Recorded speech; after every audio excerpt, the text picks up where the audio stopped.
Huh.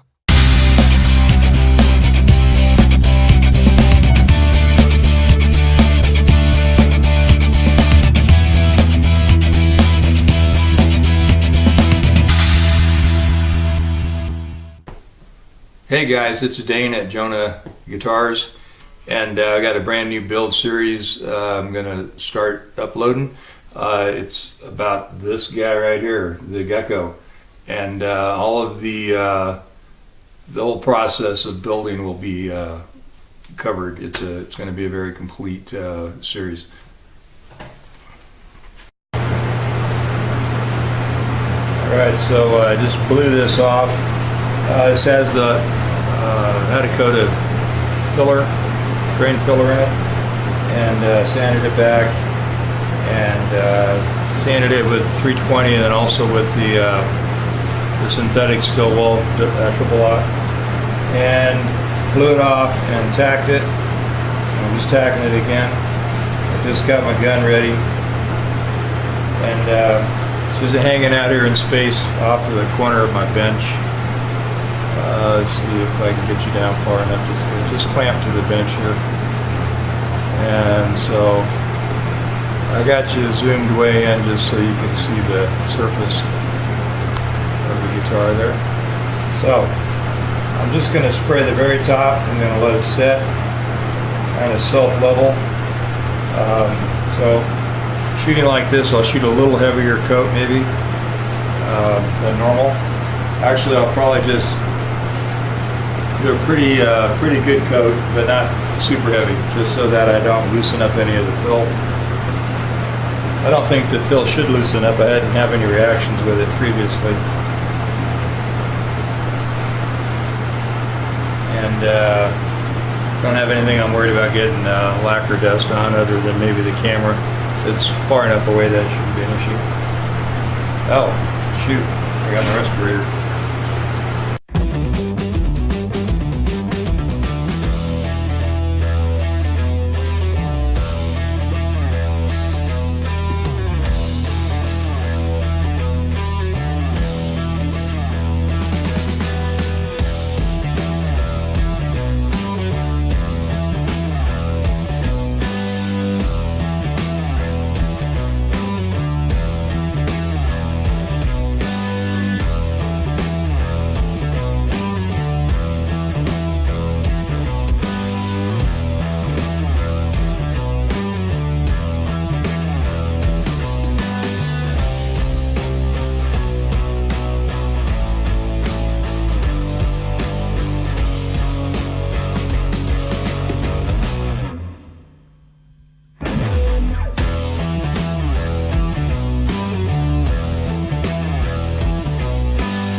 right, folks, how you doing?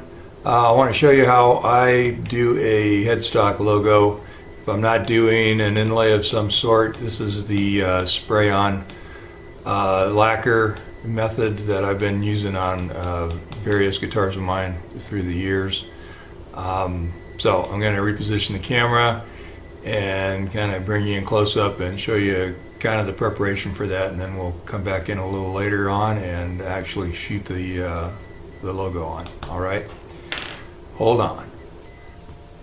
All right, so we've got the peghead that has had enough lacquer on it that and grain fill that I've not seen any significant pores sunk in there now, and so I feel okay about putting the logo on at this point. Now, years ago, I had a friend of mine who was a sign maker do these vinyl sign letters, and basically I use them in the reverse of how they're designed to be used, and you can't see it yet, but you will.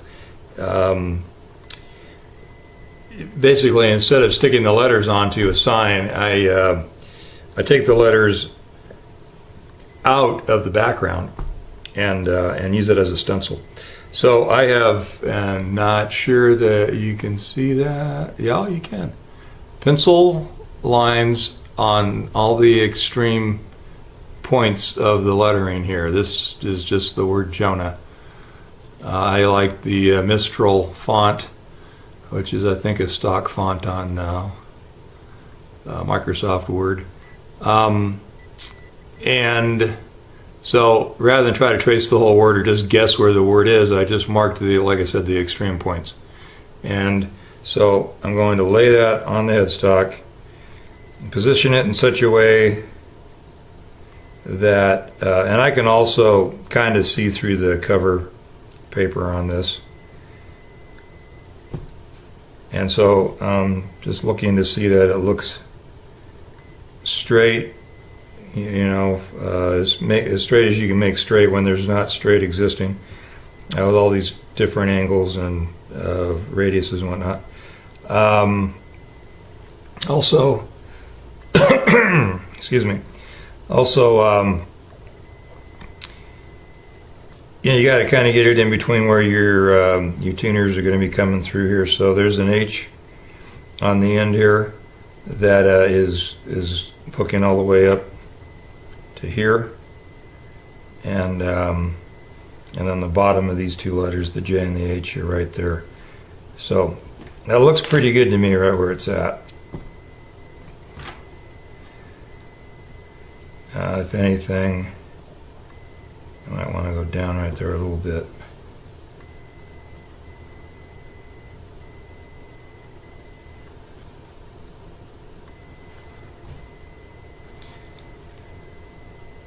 So I'm just studying this to make sure it's where I want it before I commit. And I'll tell you, it's one of those things that every time I've done one, I've been slightly, you know, well, it could have been just a little bit that way or this way, and I'm the only one that notices. So I'm going to take a piece of tape just so that I can locate this relatively easily, and I didn't well, I bumped it. Great. You know, it's not too late. I'm going to grab a pair of scissors real quick and just cut myself a straight line on the bottom. I don't know why I haven't done that yet.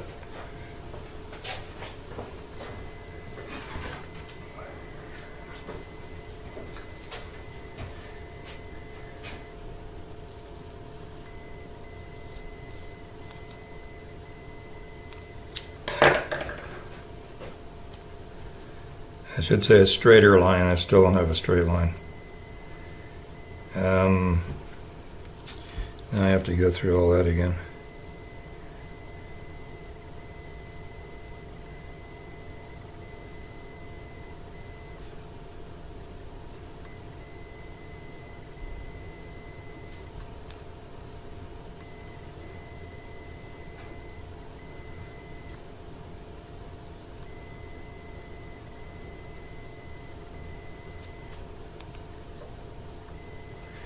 All right.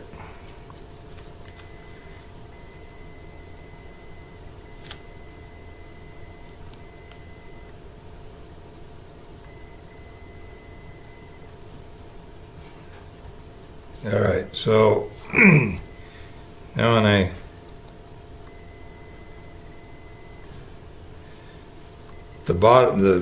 the back side of this is, the backing on the sticky part, you peel that off, and then there's a little interior part in the H that stays in, and the middle of the O stays in, and a little piece in the A stays in.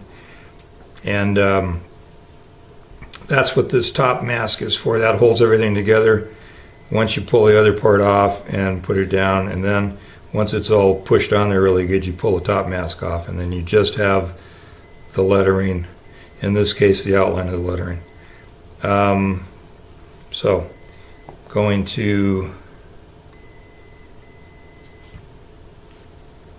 position it this way once again, and then just put a little piece of tape there.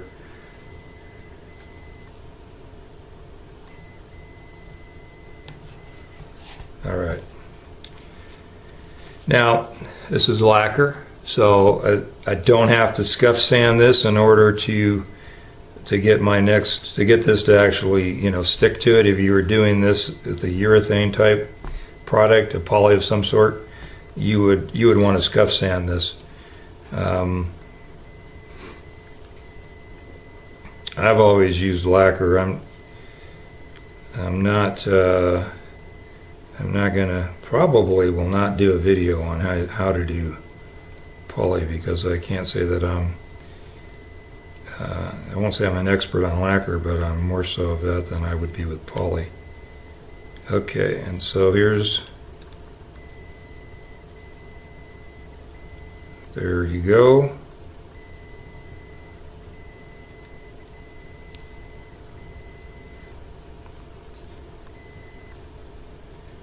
Now, just lay that there. Before I really rub that down, I have a better shot at looking at this now. I'm going to pull this piece out of my way, just so I can get an idea what it looks like as far as where I'm at height-wise.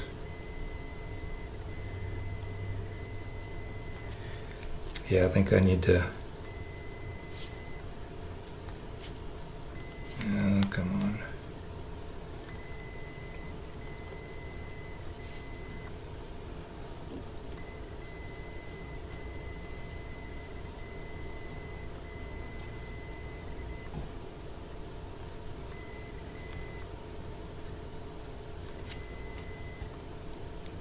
Up a little too far, maybe.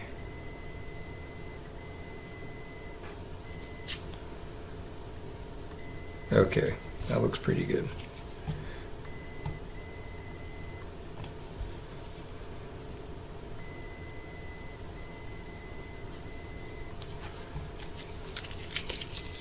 All right, so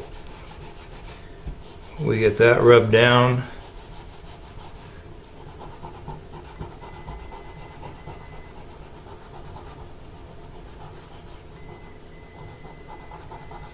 Especially the, just use the end of my knife here. Especially the middle of the O. The rest of it's going to stay down pretty good. And I guess actually the part of the A is attached, so it's not a separate little piece. All right, now I'm going to attempt to take this piece off. And I'm just lifting the whole thing here, so.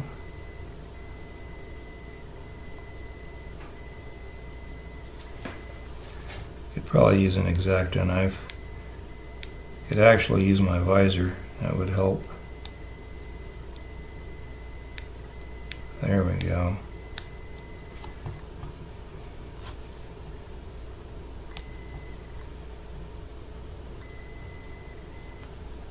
Oops.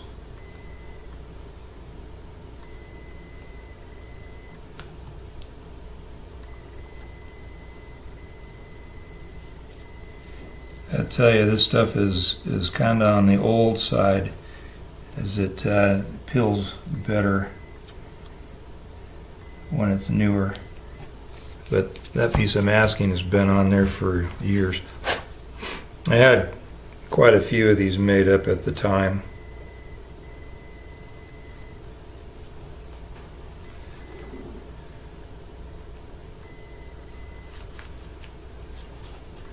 All right, now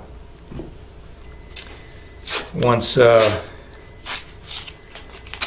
have that in place, obviously what I'm going to be spraying this, right? So the point is to just mask everything that I don't want sprayed. And since that is only the lettering, everything else gets masked.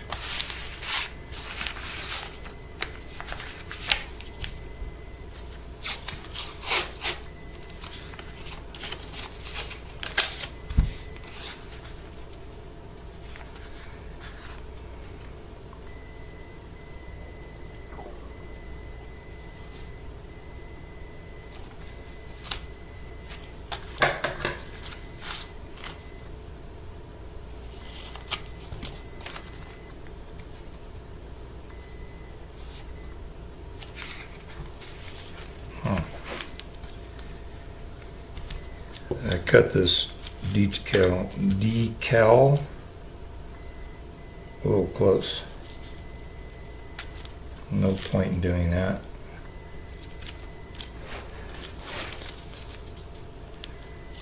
And decal's the wrong word because I don't want to confuse anybody. I cut the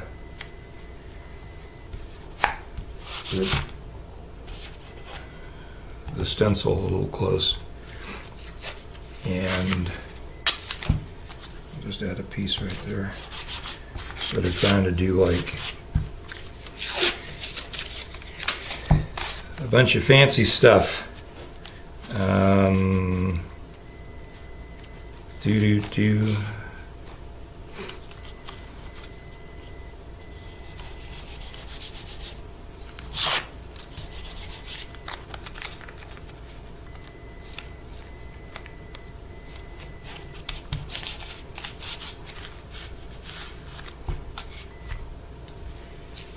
And I don't need a great big piece of tape right there.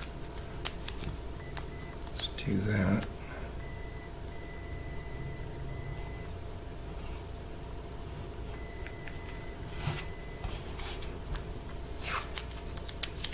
Ends up with a tiny little hole right there. Okay, so we're covered.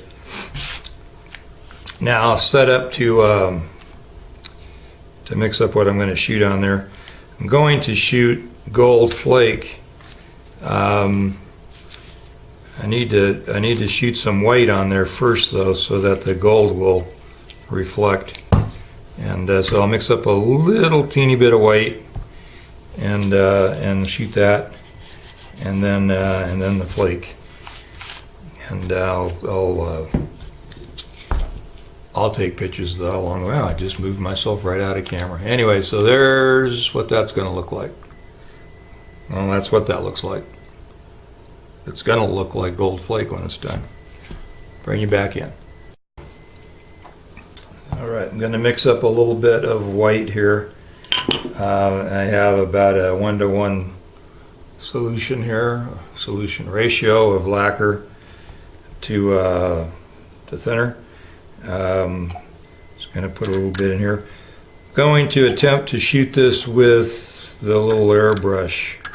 I don't like my little airbrush, and I might have to thin this stuff out some more to get it to go. I don't know that I'd have any success at all shooting flake through the airbrush, so I have I kind of did a thing here a while. I was shooting a lot more lacquer early on, done more natural oil finishes lately. And lately I mean the last several years. So I'm a little out of practice with this. Now, the reason I'm thinking about shooting shooting this with the airbrush is pretty simple, and that's because I don't want to mix up enough paint to shoot through my regular spray gun. Oh, what I was going to say earlier, just a second ago, was that I have two spray guns that are identical. I used to have a regular siphon type quart gun, and then I had a jam gun, and since then I have like a quart size gravity feed gun and a couple of the smaller pint size gravity guns. I use one for clear and clear exclusively, and that was, I made the decision to pop for the extra gun and never put color in it. I think that was probably a good idea. I'm using, I showed you these here just a while back. Probably was on the, gosh, I got a brain that just, the Washburn. When I was doing that repair on the Washburn, I was trying to use some of these pigments and different things, and realized they weren't working. So I'm just mixing up some white.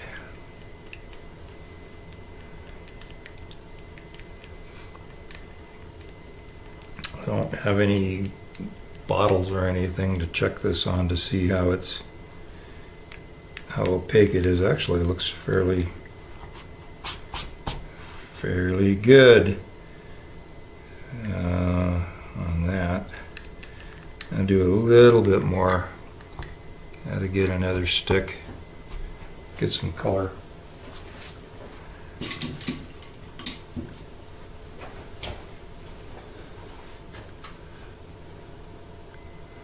This stuff is not, there's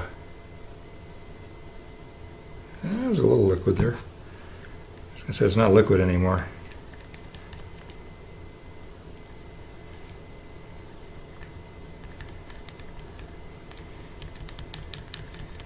This stuff's definitely made to dissolve in lacquer though, so it works really good in the lacquer.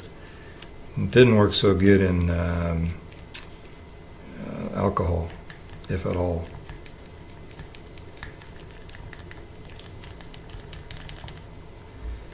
Alright, that's okay. So I'll fiddle fart around here, get my compressor running, get the do a little test here with the airbrush and see if I can get liquid to move through it, and if I can, then we'll shoot that white part with that. The other thing is, I don't mind shooting the flake through the airbrush if it will go through the airbrush. Because if you've ever dealt with flake, this is the real deal. This isn't like hobby store, metal flake. This is from an automotive paint supplier. You just take the lid off this stuff and you have gold dust everywhere in the shop. You don't have to breathe on it. You don't have to stir it. It's just crazy how this stuff permeates everything once you open the lid. So I'm going to be very, very, very careful, but it won't matter. I'll bring you back in. Okay, so I preset this thing and I pretty much just set it for wide open because I just need to get color on this. I don't need to do any finessing like you would normally do with an airbrush. So it's just about getting the letters whited out. And I'll do a little bit here on the camera, and then I'll probably just walk over to the door to do the rest of it. And I kind of want to lean it toward me here. There we go. Well, maybe I'll...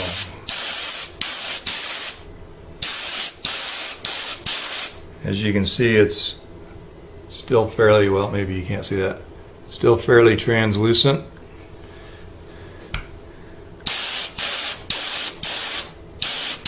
So that would have been better with more color in it. Although I think that I probably have enough of a white background there that I can still shoot my my flake over that. Maybe I'm going to just add a little bit of color to that and then shoot it some more. All right, so I put some more white pigment into that lacquer, and I got a more solid coverage than I had before. And I don't even know if you can see, it doesn't look like you can really see it. There's a little teeny goober right in the middle of the J, and I picked it out, and of course that put me right back down to the walnut color, and I sprayed a little bit more over that spot. It's still fairly transparent right there, but I'm pretty sure that with the rest of the flake going on there, that will not be an issue. And I'm just moving this back, and I'm going to mix up some flake. So I had, out of that 2 or 3 or 4, whatever it was, pipettes worth of stuff there, I had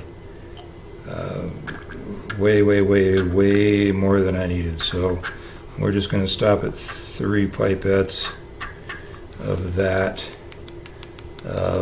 1-to-1 ratio mixed lacquer, and then using the end of the stick that had not previously been in the weight, I'm going to open this. Well, not opening it with the stick, but I'm going to dip some dust, some flake out. Now you can see how extremely careful I'm being. And I'm not going to talk because I don't want to blow any wind past this stuff.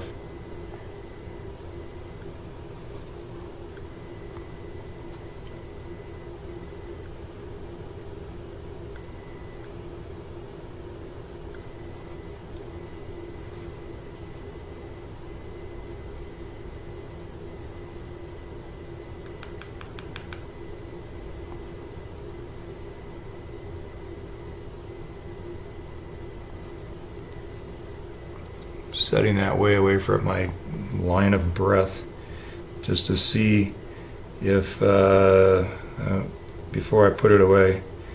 I think that there is enough flake in there that I am going to have plenty of coverage, so I am putting the lid back on this stuff.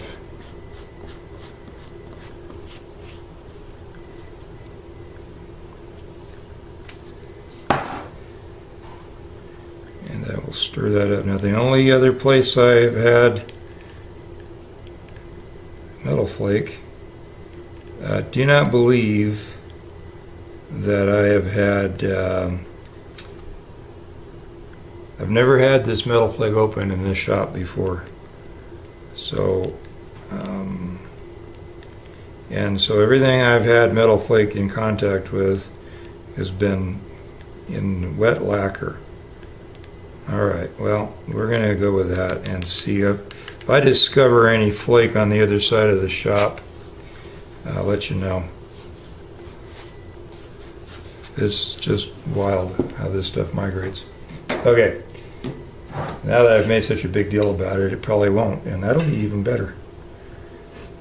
Okay, I can't fill my airbrush yet, because I don't want to get set up. I'm going to go ahead and open the door and put the fan back on, and move this over here. Get rid of that, and I'll be right back. Put the fan on low. Alright, so here we go. Filling up the giz.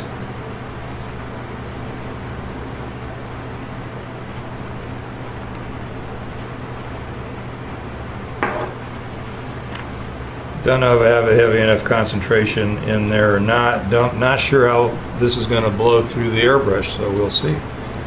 I'm going to start over here on the end of it. Actually, I'm going to blow away from this right. You won't see this for a second, but all right, that doesn't look too bad. Well, I take that back. I shot some on the end there and it looked great, and I don't see anything coming out of the gun now.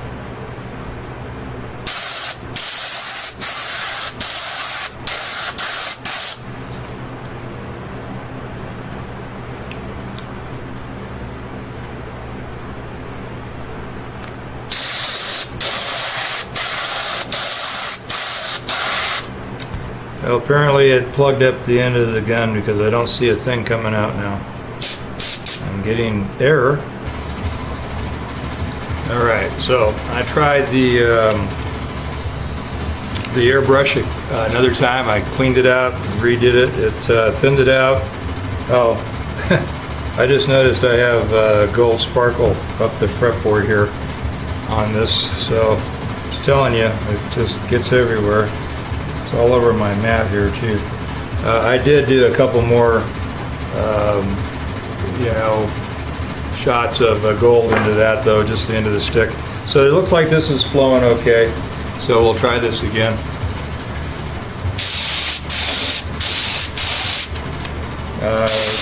Not terribly gold though. It's definitely got lacquer coming out of it. I'm going to have to add gold to that mix in order to get that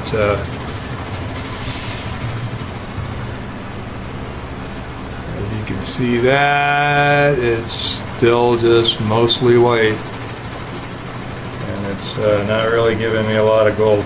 I don't want to build a lot of lacquer without a lot of color in it, and the problem is that when you do that, then I've got to put a lot more clear over the top of that, and since I'm using flake, I can't sand it down flat. I don't want to keep sanding into the color because that will make the flake look bad. Going to add gold to the mix. Alright, well, I put a couple more stick, you know, the tip of that stick, put a couple more of those into the mix and made it pretty gold. And so there you have it. Just I went over and tested it and just shot it because I was doing it. So there it is. Really was just one more try. Just added a couple more sticks of gold into that. So I've got a bunch of crap to clean up now between the cup here with the gold in it and the airbrush, and I got to take it all apart because this gold flake, like, it just gets everywhere. And you just really can't, you can't just run a little bit of thinner through the gun and expect it to be clean. So we're disassembling everything here. All right, I will get back to you here in a little while.